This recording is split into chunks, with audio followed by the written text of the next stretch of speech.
You're listening to the Woman of Value podcast. You are about to hear the story of a woman who is following her dreams and passions and creating positive change in the world. I always felt that I couldn't make mistakes because I didn't have that degree yet. I felt that, oh gosh, people are going to assume that I'm not as smart as they are. I worked with people from Harvard and Yale and Princeton. And when you don't have a degree, you look at people like that and you think to yourself, my goodness, I can never say what they say the way they say it. My guest today is Vicki Znavor. She is a former human resources officer, selected by Crain's Chicago business in 2020 as a notable HR leader and one of the most powerful Latinas in 2019. She serves on several not-for-profit boards focusing on literacy and alleviating human suffering. She's the author of Authenticity, Reawakened, The Path to Owning Your Life Story and Fulfilling Your Purpose, which was published in January of 2015. Welcome to the show, Vicki. Oh, thanks so much, Sandy. It's great to meet you. So we're going to ask you the first question I ask everyone. What does woman of value mean to you? Your value has absolutely nothing to do with what you do for a living. I think that often subconsciously, we know that we're incredibly powerful, so much so that it can scare the heck out of us. And so my hope is that we can embrace rather than fear that power and use it to live our best, most authentic lives and to help others do the same. So that's interesting that you start with, we're incredibly powerful and we know it. Yes. So many people don't really know it.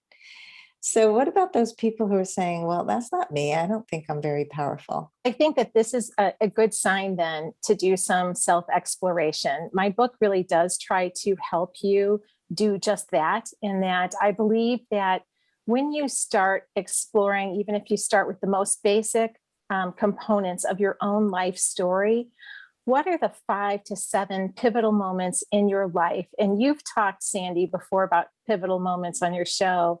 But looking back at those pivotal moments, when you look back at those moments that you believe have had a huge impact on who you are, you start having a deep appreciation for, what you've experienced, the strength that it took to move through those experiences and continue growing and continuing on your path, the fortitude, the persistence, the perseverance. And once you start recognizing all of those things, I do think that you start to, at least,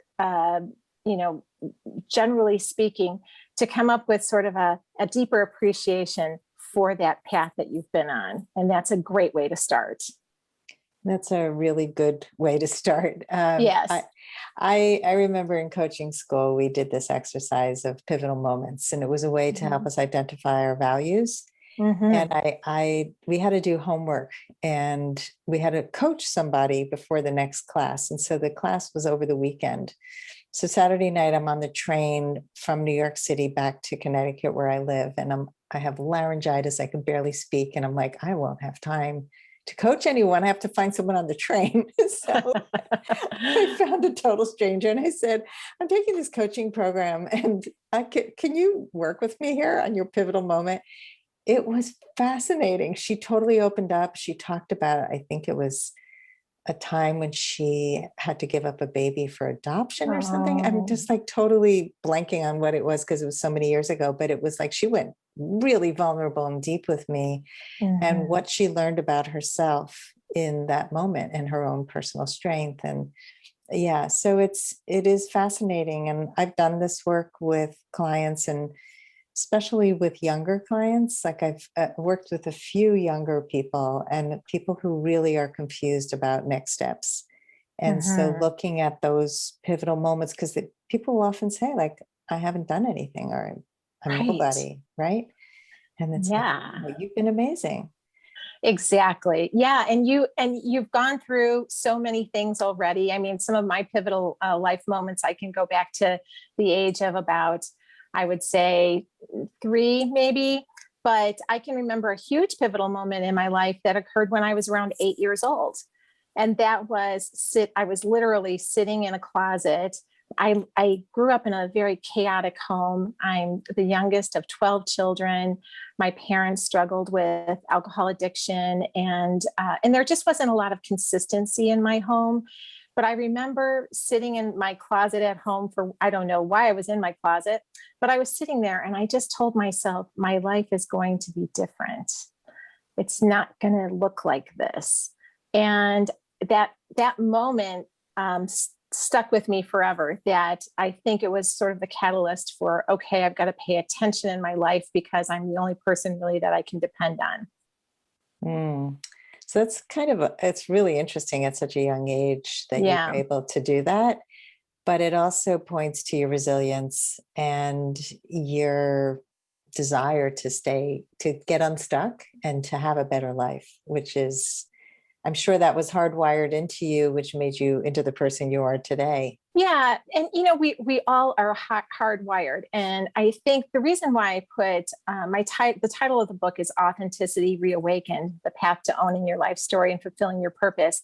The reason why I put the word reawakened in the title is that I think, and you've talked about this before, Sandy, too, in many of your shows, in that life gets a hold of you.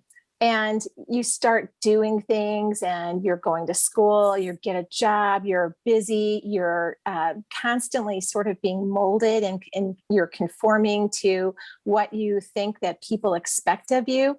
And you lose yourself along the way. And the more years that pass, and the more that time that has gone by where you haven't done some self-reflection on who you are and what you stand for, the more you lose yourself. So this whole reawakening is something that happens multiple times over our lifetimes, if we're lucky, actually, because you can go many years without ever having analyzed anything, because, sometimes life's trappings can sort of gloss over the fact that we've lost ourselves. So we have money, we have material things, and that type of thing, and we just sort of forget. But at the end of the day, we all have to look ourselves in the mirror and say, who am I? And am I living up to my purpose? Are my values apparent in how I'm living my life? Those types of things. So, yes, there was resilience involved from the time I was 8 going forward, but probably the resilience came from the fact that I did have so much chaos, and it was really more a survival technique than anything else. I can relate to that. Uh-huh. Yes. And it's interesting because you came from a family of 12. 12 kids. That's a Yeah. lot of kids. And I came from a family of only 4, but the chaos is there because of the Yes. inconsistencies on some level and family trauma, which most of us experience. That's right. And it's also really always interesting to see how all the children end up, right? So in your family, how many of your siblings would you say really went on to live a self-reflective, more authentic, healthier Yeah. life? Yeah, and that's a great question. So I don't talk a lot about my siblings because I feel like their stories are their stories. I will say, however, my mother was married 3 times. And so most of the children that, most of my siblings were from other parents besides my dad. My dad and my mom had just 2 children together. But, I would say most of them did go on to be, fairly healthy, productive citizens. Reflective, not all. Yeah. So I think what happens often in these types of family chaotic environments is people become productive and they become almost invulnerable because productivity and success is something that keeps you safe. And actually looking within is a lot more vulnerable. And so, did you have your kind of moment where you've discovered that deeper part of you? Yeah, Sandy, that is so spot on. So I was the quintessential perfectionist. So, just to give you a little bit of background, because of my family situation, I was a very good high school student, but I didn't have the ability to go to college right after high school. I went right to work, and this was the late 70s. And back then you could get a decent job without a college degree. But college was always sort of a distant dream. So when I was 21 years old, I worked for a company, Sara Lee Corporation, actually, and they had tuition reimbursement. So I thought, oh, this is my chance. So I literally went to school for 15 years at night while I was working and raising my daughters. I have 3 daughters. And it took 15 years to get my degree that way. But it didn't really matter, in terms of, at the end of my life, I still probably will say that was fine timing, and it was a fine way to do things. It didn't matter. I went on to grad school too, but I think it's this, continuing to say, what am I striving for? I always felt that I couldn't make mistakes because I didn't have that degree yet. I felt that, oh gosh, people are going to assume that I'm not as smart as they are. I worked with people from Harvard and Yale and Princeton. And when you don't have a degree, you look at people like that and you think to yourself, my goodness, I can never say what they say the way they say it.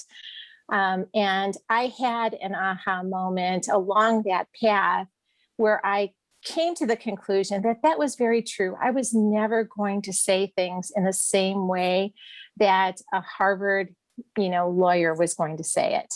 But it did not mean that I didn't have contributions to make and that I couldn't excel at the work that I was doing. And so over a period of some 26 years at that one company, I was able to progress really high up and to actually be in the top 1% of 144,000 employees. So I was able to do very well for myself, but it was coming to that conclusion, continuing to work my way along. I always say in the story, The Tortoise and the Hare, I'm definitely the tortoise.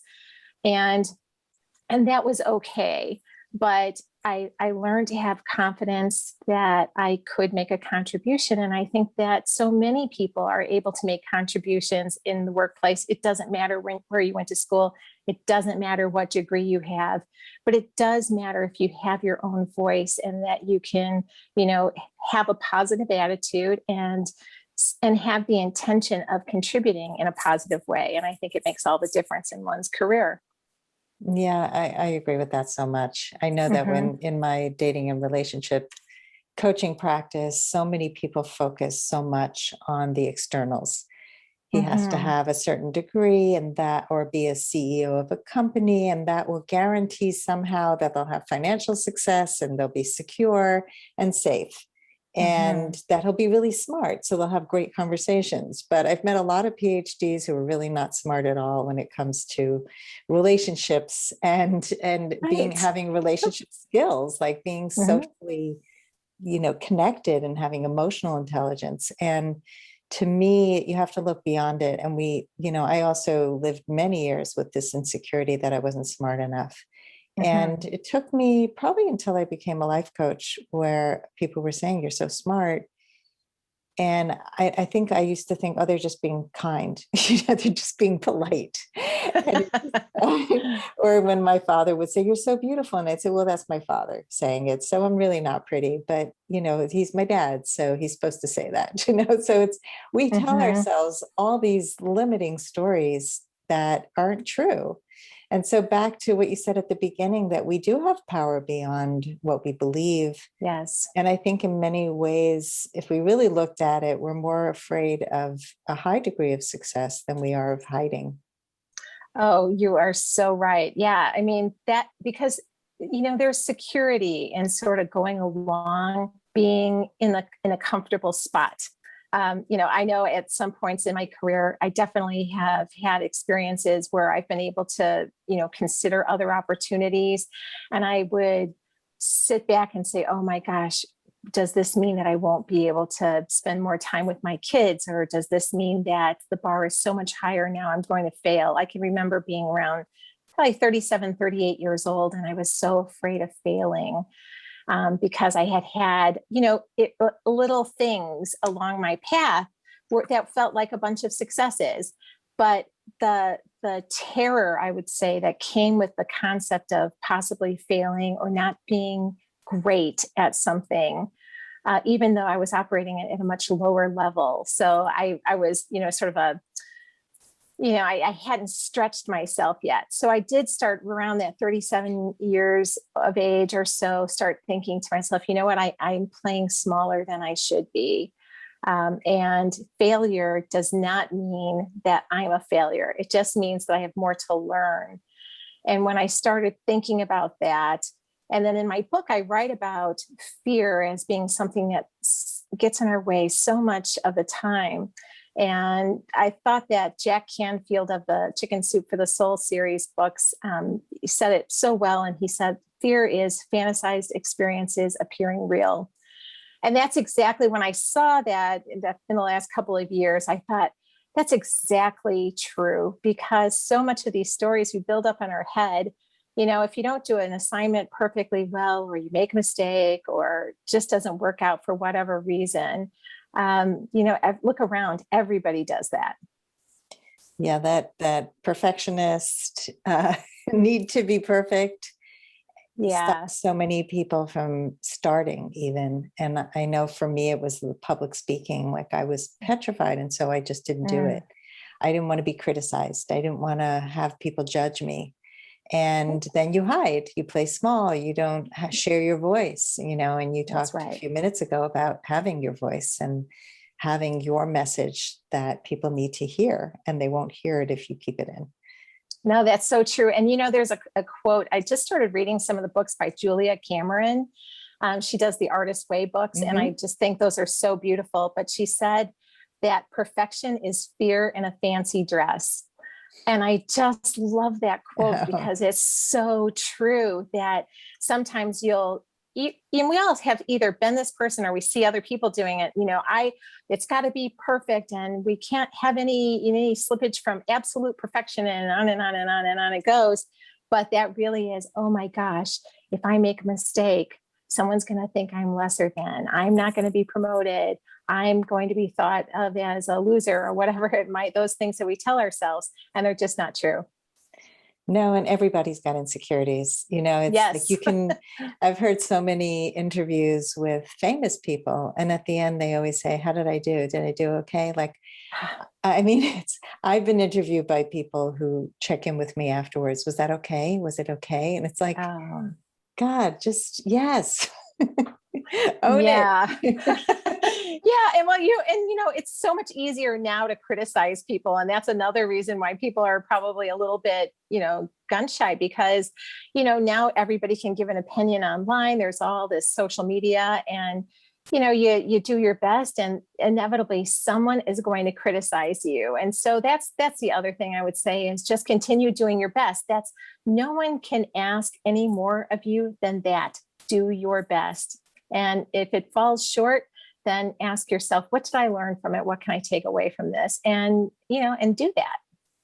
Yeah, we spend so much time asking the wrong questions, like, why did this happen? Why did I say this? Why was I so stupid?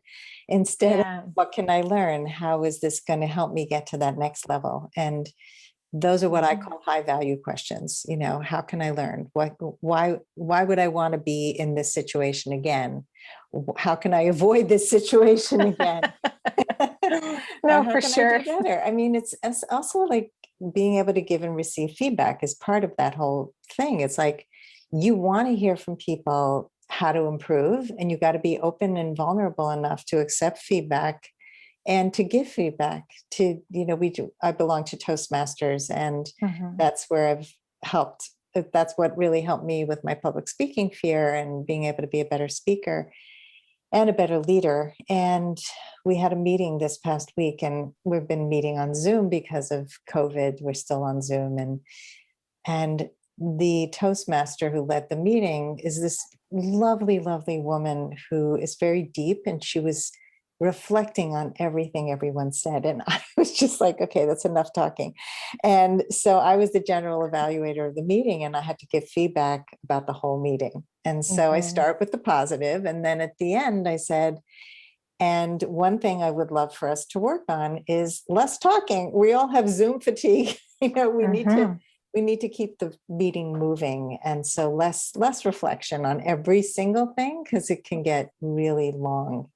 And the Toastmaster thanked me. She said, I Yes. really appreciate that. So when you give feedback in a kind way and somebody is actually looking to grow, it's the greatest gift you can give and receive. Yeah. And I think it's, I spent years as a head of HR.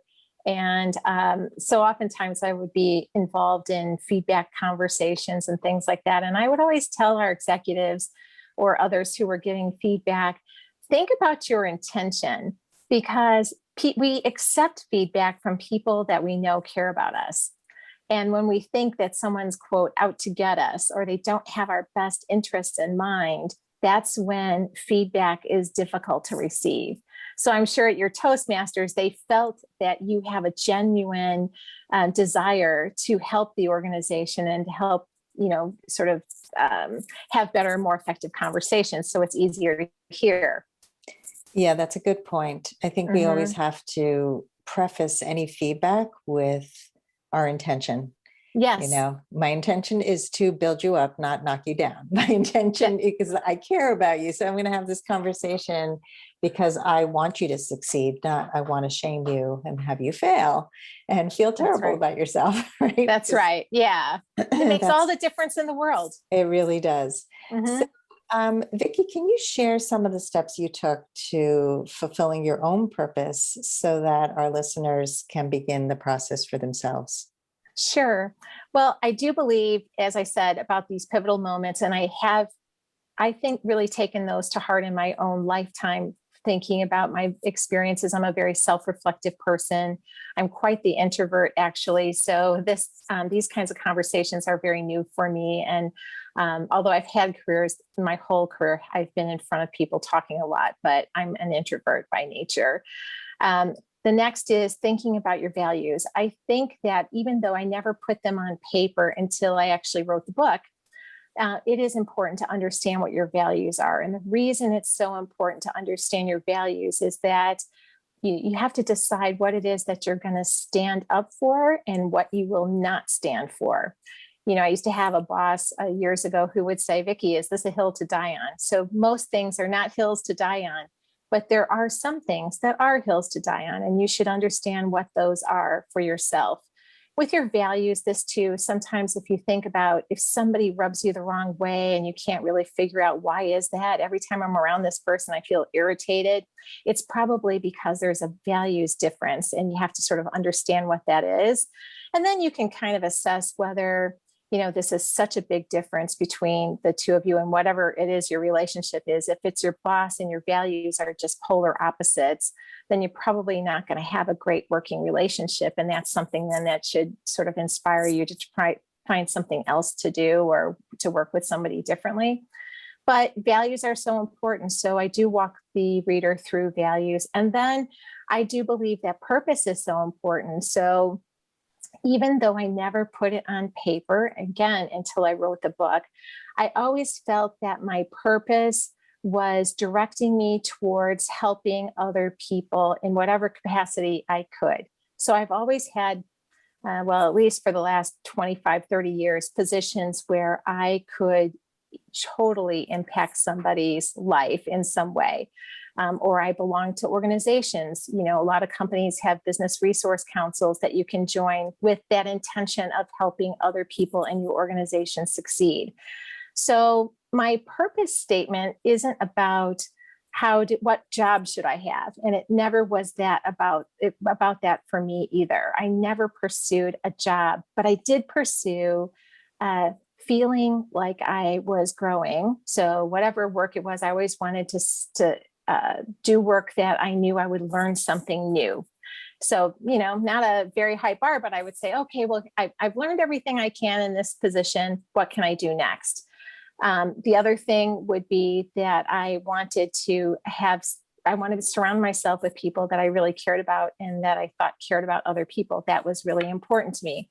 Again, not really knowing what my purpose was, but what I came to the conclusion as I was writing the book is that if you can think about purpose in terms of 3 statements, that it will at least help you directionally. And the first statement is an I want statement. So when you think about what a fulfilling life and career would be for you, what would you want to show up in that career and life? So for example, for myself, I said, I want to be happy, healthy, able to work with people that I respect, and be present for those that I love. So that is a statement about what I want. Now, a lot of times we're really good at talking about what we don't want. And you probably talk to people, they'll give you, and some of your clients, maybe they'll give you a long list of things that they do not want, the things that they do not like. But it is a challenge to think about what is it that you really do want in terms of how do you want to feel about yourself? And, what kinds of things do you think directionally are right for you? Being healthy, for example. For me, I know that if I want to be healthy, I have to eat better. I have to exercise, and I hate exercising so much. I can't even describe it. But if I want to be here to continue to do great work and to be around people that I love and to be there for them, I had better focus on that. So I was deliberate about putting it in my purpose statement that I want to be healthy. And I also want to work with people that I respect. 99.9% of people that I worked with have been, terrific. And I've learned from everybody.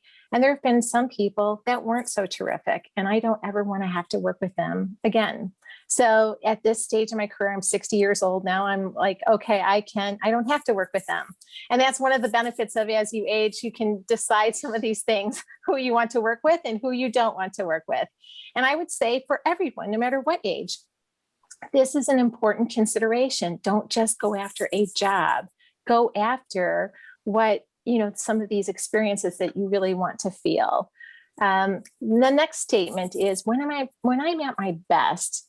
So if you think about this concept of when you're at your very best, what does it look like from the outside to other people? So when I'm at my best, I know that I can love people and I can inspire them and I can enable them to do their best work. And that's very intriguing and invigorating to me. So think about what it is when you're at your best. What does that feel like, look like to others? And then lastly, I believe statement. So it's sort of like, why does this matter? And I actually have done several interviews over the last couple of months, and I've had some people say, why do you even care if people are authentic? Well, the reason is that I think that you can't really live your God-given purpose unless you show up as who you are in this life and that you stand for the things that really matter. Again, a lot of things don't really matter that we encounter in our day, but for the things that really do, you have to stand up for those things, because otherwise, you've missed a great opportunity to change the world in some small way. I completely agree with you. And that's a great way to encapsulate all of that. I'm a big believer in the 3 pillars of core confidence in my book and in my work are show up, stand up, speak up. So I have a lot of similarities. This is my book. I know, I have it. Oh, yay. So, for anybody who doesn't have it, I never promote it on this show, but that has been something that I've seen, like we really struggle with showing up, standing up, and speaking up. And if we can do those 3 things, we really can improve our lives. So I love the values, the pivotal moments, and your purpose statements, because it is easy to identify what you don't want. And we do that in our relationships, and we do it in our work. We do it everywhere. Yeah. So Vicki, tell us what you're creating now. What is going on in your life? Well, I'm really so new to all of this. So I left my job back in March of 2020. And right after I left, I went to work with writing the book. So I spent 7 months doing that. And now I have started a coaching practice, so a leadership coaching practice, and it's called UBU LLC, but UBU Leadership Coaching. And I've gotten some clients now, so I'm working with them, and they're from all industries. So I'm really excited about doing the work there with them and helping them to find their purpose. And I am learning about all of this social media. I always was a casual Instagrammer and Twitter person and Facebook and all of that, but now it's a bigger part of my business, and I'm learning about that. And I'll be doing some workshops. I just did a workshop recently for the 100 Club in Chicago, and they support families of fallen first responders. So when you've gone through such a tragic, unexpected loss in your life, finding who you are and navigating a world that you weren't expecting to be your world does take a lot of work and effort. And I was glad to help them with that. So I don't know, a lot of things are coming up, I think. But I do feel like a novice for the first time in 42 years that I'm complete novice. I have so enjoyed the work of radio hosts and podcasters. I know how hard you work to put together content for your listeners, and I am so inspired by that. So maybe in a few years, when I feel like I've sort of captured the learning from that, maybe I'll go and do the same thing and keep watching all of you for inspiration. That sounds great. And so do you have any other future plans of what your dream is for the future? My dream is to stay healthy. The older I've gotten, the more I know that is such a gift. And I would like to think that I have many years left to go. So I'm working as hard as possible on that. I want to love the people in my life with everything that I have and want to be present for them. And, I want to be open to new experiences. So even with writing the book, I wasn't anticipating about writing about authenticity at all. So I'm a prayerful person, and I prayed that I wanted God to use me how he sees fit. And that prayer stands. I'm here for him to use me as he sees fit. Beautiful. Thank you. So are you ready for the lightning round? I'm ready. I'm ready. I used to think I wasn't blank enough. Smart enough. Mm-hmm. And I am by golly. What was the number one thing holding you back from being a woman of value? Fear. And I think that's true for most of us. Mm-hmm. What's the best advice you can give to a woman who wants to become more empowered? Understand fear for what it is. It's your own limiting beliefs. Conquer those, and you are well on your way. Love it. What advice would you give to your younger self? Doesn't matter how long it takes to achieve your goals. It just matters that you do. You certainly are a living example of somebody who took a long time, and a very long time. But I love it, and I can relate to it. It took me about 6 years to graduate college, and I thought I was super old, and it took me way too long, but I had 5 jobs, and my goal was to live on my own and be independent and not live with my parents anymore. And it meant I had to work a lot of jobs and take night classes until I graduated. I switched schools 3 times. And, it's like we all have a different path. And I was an artist my whole life until I became a coach. And so I reinvented in my 50s. And I think it's never too late to find who you are and what drives you, especially when you are courageous enough to just tune into you instead of what society wants and what other people in your life have told you should be and you should do. Because when you tap into that, you really thrive. Yes. And Sandy, you've been a great example, and your podcast is so wonderful. I've learned a lot about your story, and you've gone through a lot, and you still keep doing amazing things. So I know that there's even more on the horizon for you as well. Oh, thank you. What is something that people often get wrong about you? People think that I'm an extrovert because I talk a lot, and that things come easily for me. And I am an introvert, and I've had to work really, really hard for everything I've ever gotten in life. Fellow introvert here. Yes. You can spot one when you see one. So. That's right. And I think a lot of people misunderstand the difference between introversion and extroversion. And that's why I love Susan Cain so much, who wrote Quiet. It's really about how we get our energy, how we recharge. And if we recharge in quiet, we're an introvert. And I'm sort of more of an ambivert, I think. But you can be extremely in the public eye, out there, public speaking. So many public speakers are introverts and they're exhausted after they speak, and they need to not be around people when they're done. And that's called self-care. Yes, absolutely. It is. Yes. Claim it. It's good. It's fine. It is. It's actually essential. Yes, it is. So finally, Vicki, how would you like to be remembered? Someone who loved others with all her heart and wanted to make a difference in other people's lives. Oh, beautiful. Thank you. So Vicki, this has been such a beautiful conversation. Oh, thank you. Yeah. How can people find out more about you?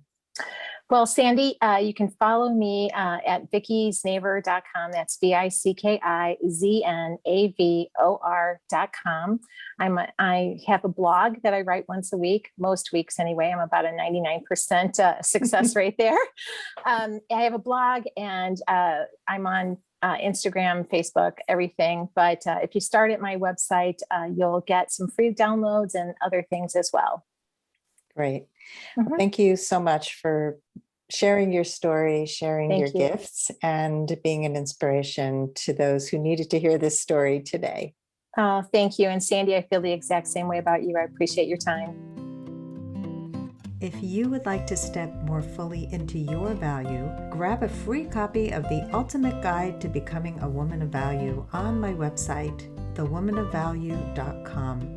Just click the link at the top of the homepage. And if you haven't already done so, be sure to click the subscribe button in your listening app.